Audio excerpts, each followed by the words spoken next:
வாய்ப்பு இல்லைங்க, சீரியஸாக வாய்ப்பு இல்லை. ஏன்னா இல்லை அஜித் ஃபேன்லாம் இல்லை. ஃபஸ்ட்டு வந்து பாலிடிக்ஸ்க்கு ஒரு என்ட்ரு ஆகிட்டார், ஓகே. பட் ஆனால் ஒரு கட்சிக்குன்னு வந்து அவர் ஒரு பேசிக்கான ஒரு எதுவுமே பண்ணல. அவங்க என்ன வந்து அவங்களோட ரூல்ஸ் ரெகுலேஷன்ஸ், அவங்க என்ன ஒரு அவங்களுக்குன்னு ஒரு கொள்கை இருக்கணும்ல, அது எதுவுமே இல்லை அவங்களுக்கு. அப்புறம் இப்போ டிஎம்கே பார்த்திங்கன்னா அவங்க வந்து ரொம்ப ரொம்ப ஸ்டாண்ட் பண்ணுறாங்க. அவங்களுக்குன்னு ஒரு கொள்கை இருக்குது, அதை ஃபாலோ பண்ணுறாங்க. ஆனால் இப்போ டிவிக்கே பார்த்திங்கன்னா அப்படி இல்லை. அவங்களுக்கு என்ன கொள்கை இருக்குது சொல்லுங்கள்? நான் டிஎம்கேக்கு என்ன கொள்கையே இந்த 70 வருஷ காலத்தில் டிஎம்கே பண்ணிட்டுன்னு நினைக்கிறேன். பண்ணியிருக்கேன், எவ்வளவோ சோஷியல் வெல்ஃபேர் எவ்வளவோ பண்ணியிருக்காங்க.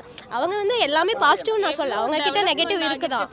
ஆனால் நம்ம மற்ற ஸ்டேட்ஸ் போய் பார்த்தா தான் நம்ம ஸ்டேட் வந்து எவ்வளோ வந்து சோஷியலாக நம்ம டெவலப் ஆகிருக்கோம் அப்படிங்கிறது தெரியும் கண்டிப்பாக. சொல்லுங்க, கடன்ல அதிகமாக இருக்கிறோம். 8 லட்சம் கோடிக்கு மேலே கடன் வாங்கிட்டோம். இருந்த 4 லட்சம் 4.5 லட்சம் கோடி ஏடிஎம்கே விட்டதை விடையும் அதிகமாக வந்து கடனை வாங்கிட்டோம். இன்னொன்று வந்து பார்த்தீங்கன்னா இப்போ இருக்கிற அந்த அரசியல்வாதிகள் எல்லாம் ஊழலில் எல்லாரும் உள்ள மாட்டோம். குறிப்பாக இந்த கரூர் விஷயத்தில் செந்தில் பாலாஜி அது ஜாதிய ஒழிக்கலை என்ன பண்ணிட்டாங்கன்னு சொல்கிறீங்க. ஏன் அந்த என்ன மாற்றத்தை தேடுறாங்கன்னு நினைக்கிறீங்க? மாற்றத்தை அதை வந்து ரொம்ப நாளாக வந்து உங்களுக்கு திராவிட கட்சியிலே இருக்காங்க. ஸோ வந்து கண்டிப்பாக வேற ஏதாவது வரணும் அப்படிங்கிறது அதை எதிர்ப்பாங்க. ஒரு கேள்வி, 70 வருஷம் திமுக நீங்கள் சொல்கிறீங்க இவ்வளவு நல்லது பண்ணிட்டு இருந்தீங்க. ஒரே ஒரு தேர்தலில் கூட்டணி இல்லாமல் மக்களுக்கு காசு கொடுக்காம நான் வின் பண்ணுவேன்னு சொல்ல முடியுமான்னு சொல்லுங்கள். அது சொல்ல மாட்டாங்க, கண்டிப்பாக முடியாது தான். எந்த சொல்ல மாட்டாங்க தான். இல்லை சொல்ல முடியணும். ஏன் தெரியுங்களா, 70 வருஷமா நான் இவ்வளவு பண்ணியிருக்கேன், நான் உனக்கு ₹1 கொடுக்க மாட்டேன். இல்லை அது ரொம்ப நாளாக இருக்காங்க. கண்டிப்பாக வந்து மக்களுக்கு வந்து இவங்களே ரொம்ப நாள் இருக்காங்களே, சரி ஒரு சேஞ்ச் வேணும் அப்படின்னு அவங்க எதிர்பார்ப்பாங்க தான். ஆனால் அவங்க எதுவுமே பண்ணலன்னு நம்ம சொல்லிட முடியாதுல்ல. நான் பண்ணலன்னு சொல்லலை, நான் பண்ணிடுறதுக்கு உனக்கு காசே கொடுக்க மாட்டேன். இப்போ நான் நல்லது பண்ணேன், நான் உங்கள்கிட்ட வரேன், நான் உனக்கு இவ்வளோ பண்ணியிருக்கேன். அது கொடுத்து பழகிட்டாங்க ப்ரோ, அது கொடுத்து பழகிட்டாங்க.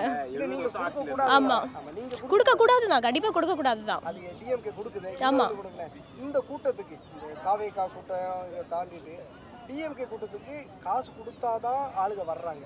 இப்படி பார்க்குறீங்க. நீங்கள் சொன்ன மாதிரி நல்ல கொள்கைகளோட சரியாக இருந்திருந்தா ஏன் மக்கள் வர மாட்டேங்கிறாங்க? ஏன்னா வந்து இப்போ வந்து யங்ஸ்டர்ஸ் வந்து யாரும் வந்து போகிறதில்ல. அவங்களுக்கு வந்து இப்போ இருக்க யங்ஸ்டர்ஸ் வந்து பாலிடிக்ஸ் பற்றி தெரிஞ்சுக்க வந்து ஒரு ஆர்வம் இல்லை. இப்போ விஜய் பின்னாடி ஏன் போகிறாங்கன்னா ஒரு ஆக்டர், ஒரு ஃபேன் பேஸில் தான் போகிறாங்க.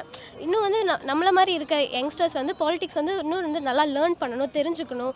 யார் என்ன பண்ணியிருக்காங்க என்ன பண்ணுவாங்கிறது தெரிஞ்சுக்கணும். நம்ம தான் வந்து ஒரு சேஞ்ச் கொண்டு வரணும். மக்கள் மத்தியில் நீங்கள் வந்து காசு கொடுக்காம வின் பண்ண முடியலையே திமுக. இவ்வளோ கொள்கைகளை வச்சிருக்க திமுக ஏன் வின் பண்ணலை? வின் பண்ணலாம். ஆப்வியஸ்லி கரப்ஷன்ஸ்லாம் அந்த மாதிரி இருக்க தானே செய்யுது. அதனால தான் டிஎம்கே வந்து சரியாக பண்ணியிருக்குங்கிறதுனால சொன்னேன். டிவிகேக்கு கொள்கை இல்லைங்கிறத நான் ஏற்றுக்கிறேன். தான் வருது, ஏன்னா இனிதான் அவங்க அரசியல் வந்ததும் வந்து நான் ராஜா ஆகணும் அப்படிங்கிறது அது கண்டிப்பாக வந்து அது அவர் தீர்மானிக்க, அவர் சொல்கிறாரு. ஆனால் அவர் தீர்மானிக்க முடியாதுங்களா, மக்கள் தீர்மானிக்காம. ஆனால் ஆட்சியில் 70 வருஷம் இருக்கிற நீங்கள் ஏன் எங்களுக்கு காசு கொடுக்குறீங்க? ஏன் கொடுக்குறீங்கன்னா ஒரு பேக்கப் மாதிரி தான். விஜய் வந்தால் கண்டிப்பாக கொடுக்க மாட்டாரு நீங்கள் சொல்கிறீங்களா நினைக்கிறீங்க? எதை வச்சு சொல்கிறீங்க? நீங்கள் சொல்கிறீங்க கொடுக்கலையே நாங்கள். இப்போ நான் டிவிக்கேன்னு வச்சுக்கோங்க, ஓகே ஓகே, கொடுக்கலையே, நான் கூட்டத்துக்கு காசு கொடுக்கல. அது வந்து இவ்வளோ நாள் ஃபேன் பேசிஸ் வச்சு ஓட்டுறாங்க. ஓகே, சிவகார்த்திகேயன் வந்தாலும் இவ்வளோ கூட்டம் கூடும். விஜய் வந்தால் மட்டும் இல்லை, சிவகார்த்திகேயன் வந்தாலும் இன்னைக்கு வர்ற பிரதீப் ரங்கநாதன் வந்தாலும் இவ்வளோ கூட்டம் கூட்டியிருப்போம். நாங்கள் நானும் தான் விஜய் ஃபேனு, விஜய்க்காக வருவேன். ஆனால் ஓட்டு போகிற அளவுக்கு அவர் இன்னும் அரசியல் படுத்துறதுக்கு வளரல இன்னும். நீங்கள் அப்போ சொல்லுங்கள், அது மாற்றத்துக்கான இப்போ அரசியல் வரல, அப்போ யார் சரியாக இருக்கான்னு சொல்லுங்கள். தமிழ்நாட்டில் யாருமே சரியில்லை ப்ரோ. இருக்கிறதுல எது பெஸ்ட்டோ அதை நம்ம தேர்ந்தெடுத்துட்டு போய்கிட்டு இருக்க வேண்டியது. என்னையை பொறுத்த வரைக்கும் இப்போதைக்கு திமுக தான். அதிமுக அழிஞ்சு போச்சு. வேற யாரும் இல்லையே. திமுக மாதிரி இன்னொரு பவர்ஃபுல்லான ஒரு சக்தி வரணும்ல. யாருமே சரியா இல்லைன்னு சொல்லிட்டேன் ப்ரோ நான். ஆமாம், வர்ற விஜய் இன்னும் ப்ரோ கத்துக்குட்டி ப்ரோ. 3 வயசு பையனுக்கு சைக்கிள் ஓட்டுறதுக்கும் 10 வயசு பையனுக்கு சைக்கிள் ஓட்டுறதுக்கும் டிஃபரன்ஸ் இருக்குல்ல. வந்து நிக்கட்டும், பட் உடனே சிஎம் ஆகணுங்கிறது அக்செப்ட் பண்ணிக்க முடியல. ஆமாமா, எங்க அப்ப இருந்த பாலிடிக்ஸ் வேற, இப்ப இருக்கிறது வேறங்க. எங்க சோசியல் மீடியா அந்த மாதிரிலாம் இப்ப நிறைய வந்துடுச்சு, நிறைய ட்ரோல் பண்றாங்க, இந்த இதெல்லாம் இருக்கு. ஆமா, அப்ப வந்துட்டு ஒரு மூவி வரும், மூவில எம்ஜிஆர் வந்தாருன்னா அவர் என்ன பண்றாரோ அதே தான் வந்துட்டு நேர்லயும் பண்ணுவாங்க அப்படின்ட்டு பீப்புள்ஸ் எல்லாம் ரொம்ப மேடா இருப்பாங்க. இப்ப அந்த மாதிரி இருக்கா சொல்லுங்க? நீங்க நல்லதே பண்ணாலும் அதை நெகட்டிவா தான் போர்ட்ரேட் பண்றதுக்கு இருக்காங்க. சோசியல் மீடியான்னு ஒரு பிளாட்ஃபார்ம் இருக்கு, எல்லாமே அப்படிதான் இருக்கு. ஸோ அப்பயும் இப்பயும் நம்ம கம்பேர் பண்ண முடியாது. கலைஞரோட வசனம் எழுதி மக்களை ஏமாத்தி இருக்கலாம். அப்போ வந்து மக்களுக்கு வந்து எதுவுமே தெரியல. எங்க மக்களை ஈஸியாக வந்து காசு கொடுத்து ஏமாத்திட்டீங்க. இப்போ விஜயா இருந்தாலும் கலைஞராக இருந்தாலும் எடப்பாடியாக இருந்தாலும் சோசியல் மீடியா இருக்குது ஜி அவங்க சொல்கிறது தான் ஜோசியம் பார்க்கணும் கொஞ்சம் தள்ளி ஒரு ஒரே நிமிஷம் அவ்வளோதாங்க ஒரே நிமிஷம் சரி ஓகேங்க அவ்வளோதான். அதை மட்டும் நீங்கள் எப்படி பார்க்குறீங்க சார்? அந்த நேரம் நீங்கள் என்ன சொல்கிறீங்க? அந்த நேரம் எனக்கு சோசியல் மீடியாவே இல்லை, நீங்கள் சொல்கிற மாதிரி நெகட்டிவோ பாசிட்டிவோ எதுவாக இருந்தாலும் எனக்கு தெரியல. இப்போ எனக்கு தெரியுது. இந்த நேரம் நான் விஜயை தேர்ந்தெடுக்கிறேன். நான் டிஎம்கே வேண்டாங்கிறேன். நீங்கள் சோசியல் மீடியா ஏன் டிஎம்கே வேண்டான்னு சொல்றீங்க? சோசியல் மீடியா இல்லாத போதே நீங்கள் அப்போ எங்களை எப்படி ஏமாத்திருப்பீங்க? இப்போ நீங்கள் வந்து எப்படி அழுகிறீங்க? இதே மாதிரி நான் ஒரே கேள்வி கேட்டுறேன். இதே மாதிரி கூட்டத்துக்கு திமுக அமைச்சரெல்லாம் போய் அழுத ஒரே ஒன்று சொல்லுங்கள். கள்ளக்குறிச்சியில் அத்தனை பேர் செத்தாங்க, அழுகலை. எத்தனை பள்ளி மாணவர்கள் செத்தாங்க, அன்புமணி போயாமடி அழுதாரு அப்படின்னு ஒரு வீடியோ காட்டுங்க. ஏதாவது ஒரு கூட்டத்துக்கு நீங்கள் போனதை சொல்லுங்கள், ஒரே ஒரு கூட்டத்தை. நான் போயிருக்கேன். அவங்க அழுது அரசியல்னா விஜய் வந்து ஏன் அடுத்த நாள் போல அவர் போக வேணாம், வேற யாரையும் அனுப்பி வச்சிருக்கலாம்ல. சொல்லிருக்காங்கன்னு நீங்கள் வந்தால் விஜய் வர வேணாம் ப்ரோ. அவங்க அடுத்த கட்ட நிர்வாகிகள் இருப்பாங்களா, யாரா போய் கூட நிக்கணும் இல்லைங்களா? ஆதவ அர்ஜுனா ஏன் சென்னை டெல்லிக்கு போயிட்டாரு, அவர் வந்து பார்த்துருக்கலாம்ல நெக்ஸ்ட் டே. எல்லாத்துக்குமே அவங்க மேலே எஃப்ஐஆர் போட சொல்லிட்டாங்க. உள்ள இன்னும் ஏன் ப்ரோ அரசியல் இன்னும் ஏன் அதுவும் இல்லாம அரசுக்கு பயந்து புசியானது போய் ஒளிஞ்சிட்டு இருந்தாரு. அதெல்லாம் எப்படி கரெக்டா இருக்கும்? டிஎம்கே சரியா இருக்கு இல்லையா? விஜய் அரெஸ்ட் பண்ணுங்க. ஏன்னா கைது பண்ண முடியாது. காரணம் என்னன்னா பிஜேபி காரணம் பிஜேபி தான், வேற எந்த காரணமும் இல்லை. பிஜேபி தான் காரணம். BJP support. டிஎம்கே பின்னாடி யாருக்கு பின்னாடி? நீங்க தான் வந்து இப்போ டிஎம்கேக்கு பின்னாடி பிஜேபி இருக்குங்களா ப்ரோ? நீங்க வந்து அரசியல் நிறைய கத்துக்கணும் ப்ரோ. நீங்க இன்னும் அரசியலே தெரியல. மக்கள் நீங்க பாத்துக்கீங்களா சார்? வெள்ளை கொடை பிடிச்ச ஒரே அரசியல் கட்சி 70 வருஷத்துல திமுக தான், பிஜேபிக்கு. சரி, கருப்பு கொடை பிடிச்சா மட்டும் எதிர்க்கிறாங்கன்னு ஆயிடுமா? அப்ப ஏன் வெள்ளை கொடை பிடிக்கிறீங்க? வெள்ளை கொடை இல்லைங்களா? வெள்ளை கொடை பிடிக்கிறதுல கருப்பு கொடை பிடிச்சா எதிர்ப்பா? இருக்கும்போது ஏன் வெள்ளை கலர் பலூன் விடாம கருப்பு கலர் பலூன் விடுறீங்க? சரியில்ல, கருப்பு கொடி பிடிச்சா எதிர்ப்பு. எதிர்ப்புன்னு அர்த்தம். ஆமா ப்ரோ, அரசியல் நாகரிகத்துல வெள்ளை கொடி பிடிச்சாரு ப்ரோ. பெஞ்சுகளே தவந்து போய் பிஜேபி கால்ல விடல. அப்பப்போ சின்ன எதிர்ப்பு. ஒன்றிய அரசுங்கிறது என்றைக்குமே அந்த வார்த்தையை மாற்றல இல்லையா? மத்திய அரசுன்னு சொல்லி கேளோ கெஞ்சினாங்க பிஜேபிக்காரங்க, இவர் மாற்றவே இல்லைல்ல. எதிர்ப்பு இல்லை, சென்ட்ரல் கவர்மெண்ட் கீழே தான் ஸ்டேட் கவர்மெண்ட் இருக்கு. அவங்கள அப்படி அப்போஸ் பண்ணிட்டு என்ன பண்ண முடியும்? பிஜேபி வருதுன்னு ஒரு காரணத்தை சொல்லியே ஆட்சி பிடிக்கக்கூடாது. நீங்க என்ன பண்ணீங்கன்னு தான் சொல்லணும். 70 வருஷத்துல வளர்ச்சியே இல்லையா தமிழ்நாட்டில்? 70 சரி, வருஷத்துல வளர்ச்சி நம்ம இங்க இருக்கோம். இது இப்போ ப்ளூ ஃபிளாக் பீச்.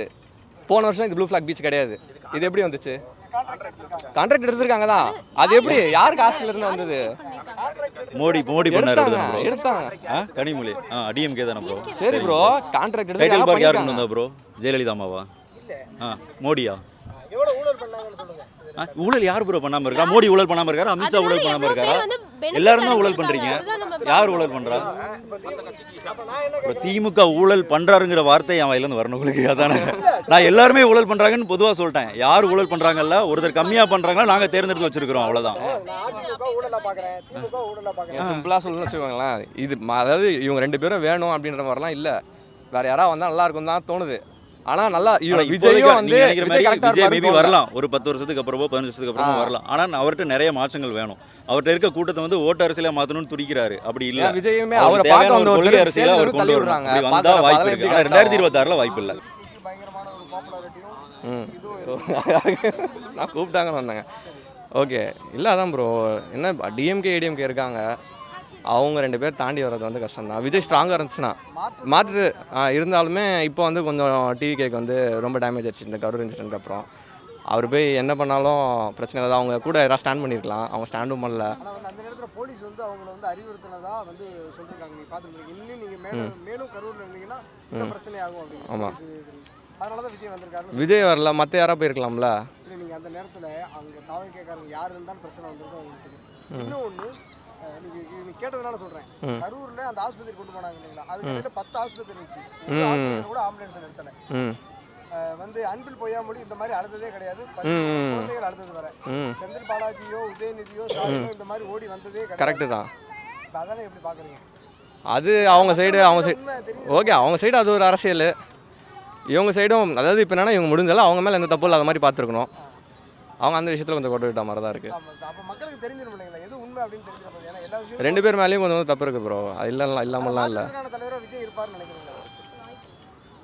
மக்கள் மாற்றத்தை எதிர்பார்க்குறாங்க. அது இந்த வாட்டியே தலைவரெல்லாம் ஆக முடியாது. மேபி விஜய் ஜெயிக்கலாம் அதிகபட்சம். அதுக்கு மேலே தலைவர் இருக்க வாய்ப்பு இருக்கா? மேபி அதான் ஓட் ஸ்பிளிட் ஆகும், அவ்வளோதான். அதுக்கு மேலே வந்து நடக்குமாலாம் தெரில.